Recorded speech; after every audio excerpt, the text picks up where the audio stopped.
Truffle hunting, the wild food adventure. When you're crazy about truffles, you'll leave no stone unturned in search for one. Not too long ago, Oprah Winfrey did just that. She flew all the way to Umbria, Italy to seek out the world's most expensive fungus, the white truffles. So what makes up the truffle experience? Hunting for truffles is a lot like looking for buried treasure. You wander woods, you go with your hunting dog, and you harvest ripe truffles. Though not easy, there are 5 major clues for finding truffles. They include trees. Growing in a symbiotic relationship with trees, ectomycorrhizal ones must be present, such as beech, oak, and fir.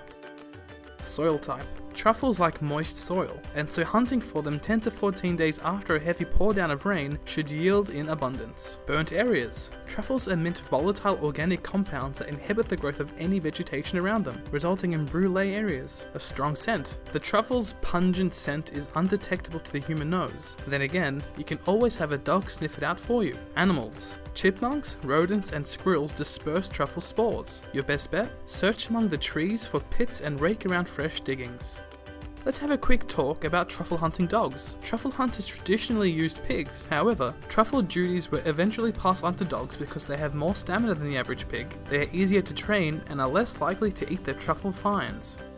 Share a passion for all things truffle? Visit SusanAlexanderTruffles.com to learn more.